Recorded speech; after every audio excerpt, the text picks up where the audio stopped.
Question number 2 है calculate 1.2 सही है ना, ये बुक के ही मुताबिक करवा रहा हूँ। Calculate the mass of 3.25 moles of water. ठीक है, अब इधर आपको सबसे पहले क्या करना होगा, सॉल्यूशन के लिए डेटा बनाना होगा। क्या बनाना होगा, data.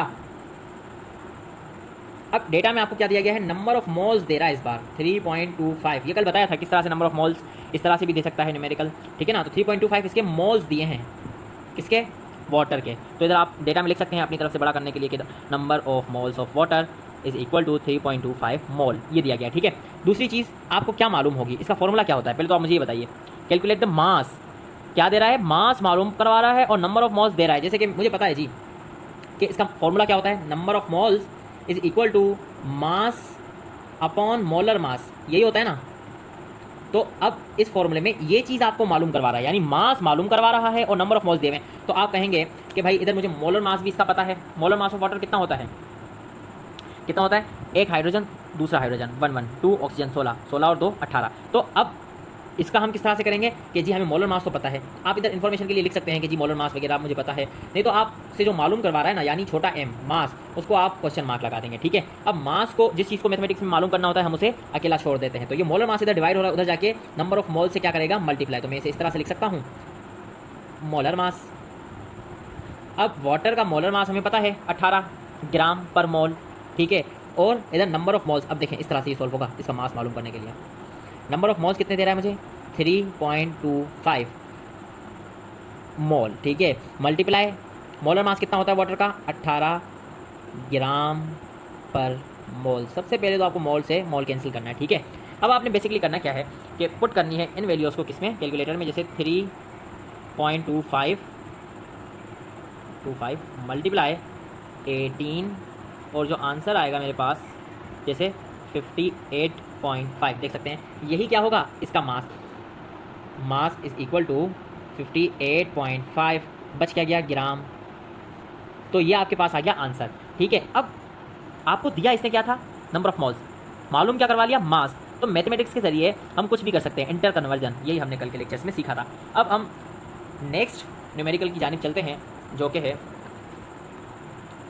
Calculate the number of molecules. इस बार थोड़ा सा यूनिक न्यूमेरिकल दिया है एज कम्पेयर टू प्रीवियस 1.3 में पूछ रहा है कि calculate the number of molecules in 610 grams of benzoic acid.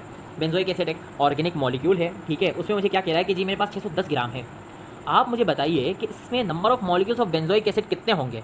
ठीक है, अब आपके लिए एक यूनिक क्वेश्चन है। ठीक है, अब इसे सबसे पहले सॉल्व कैसे करेंगे, सबसे पहले तो आप डेटा बना लिया करें। ठीक है, इससे क्या होता है कि हमें आसानी होती है और समझने में पता चल जाता है कि ये क्या हमसे मांग रहा है। तो सबसे पहले आप इसका बनाएंगे क्या, डेटा। डेटा बनाएंगे तो इधर आपको सबसे पहले क्या दिया गया, number of molecules of benzoic acid. क्या पूछ रहा है, नंबर ऑफ मॉलिक्यूल्स। तो आप कहेंगे नंबर ऑफ मॉलिक्यूल्स, क्या करवाने हैं, इसे मालूम करवाने हैं, किसके, बेंजोइक एसिड के। अब ऊपर से उसने दूसरी बार क्या दे दिया है, गिवन मास। क्या दे दिया है, गिवन मास, क्योंकि वही पूछ रहा है ना जी कि 610 ग्राम मेरे पास बेंजोइक एसिड है, बताओ इसके नंबर ऑफ मॉलिक्यूल्स इसमें कितने हैं।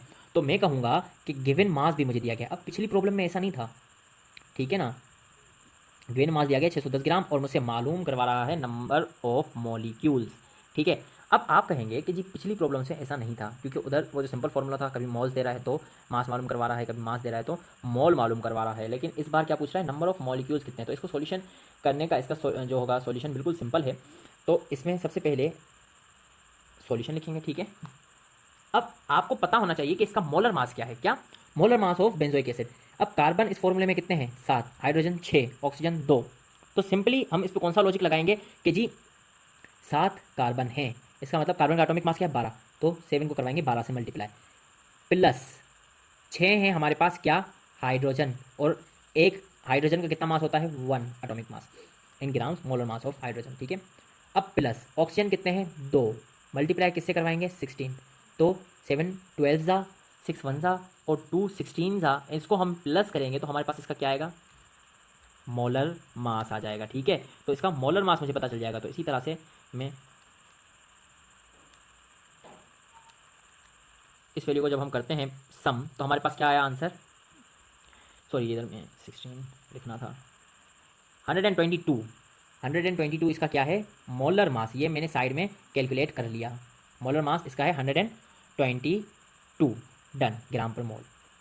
मतलब जब भी तुम इसका 1 मोल लोगे तो इतना क्या आएगा, इसका मास आएगा 1 मोल में, ठीक है।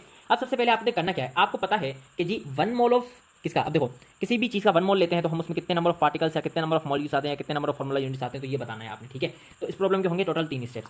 आप कहेंगे जी जब भी मैं 122 ग्राम्स ऑफ बेंजोइक एसिड लूँगा तो उसमें होंगे कितने मॉलिक्यूल्स, कितने मॉलिक्यूल्स होंगे 1 मोल में किसी भी चीज़ के कितने मॉलिक्यूल्स होते हैं।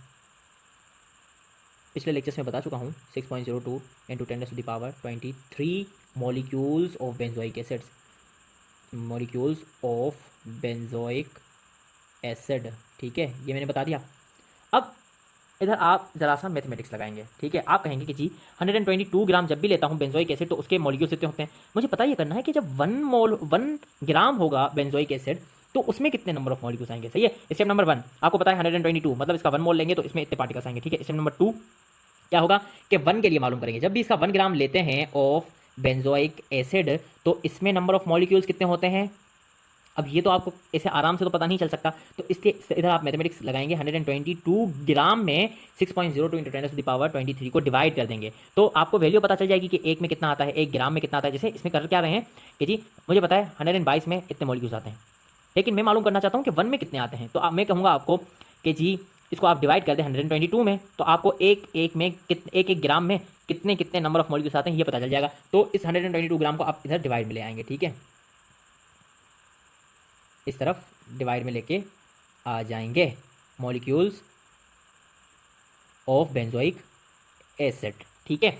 अब फर्दर क्या होगा, आप इसे डिवाइड करेंगे और आपके पास वो वैल्यू आ जाएगी। जैसे मैं इधर इसको भी कर ही लेते हैं, ठीक है। तो आप सबसे पहले क्या करेंगे 6.02 इंटू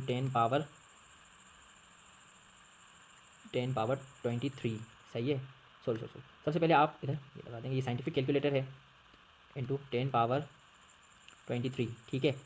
अब आपको नीचे कौन सी वैल्यू पुट करनी है 122, इसको जब आप डिवाइड करेंगे तो जो वैल्यू आपके पास आ रही है 4.393 इंटू 10⁻21, यानी कि जब भी मैं 1 ग्राम ऑफ बेंजोइक एसिड लूँगा उसमें आएंगे 4.93 into 10⁻21 molecules of benzoic acid, ठीक है। अब आप क्या करेंगे कि अब आप जो आपको गिवन मास है उसको दोनों तरफ मल्टीप्लाई करवा देंगे। जैसे अब आपको पता चल गया कि 1 ग्राम में कितने नंबर ऑफ मॉलिक्यूल्स आते हैं, अब आप कहेंगे कि 610 ग्राम में कितने आते हैं, तो दोनों को आप मल्टीप्लाई करवा देंगे इजिकल टू, इस तरफ क्या करेंगे मल्टीप्लाई करवा देंगे 610 को, मैथमेटिक्स का रूल है दोनों साइड एक ही एक्शन करना है, ठीक है।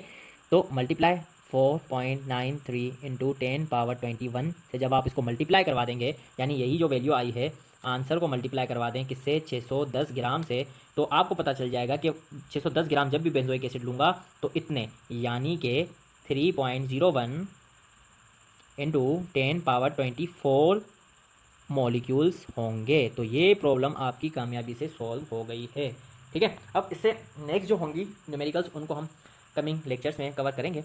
सो उम्मीद है कि आपको ये लेक्चर बहुत ही ज़्यादा अच्छा लगा होगा। अगर अच्छा लगे तो आपने लाजमी तौर पे चैनल को सब्सक्राइब करना है, वीडियोस को लाइक करना है। चैनल को सब्सक्राइब इसलिए करना है कि जी आप जो कमिंग लेक्चर्स हैं उनसे आगाह रहें और आप देखते रहिए, ठीक है। Goodbye, take care.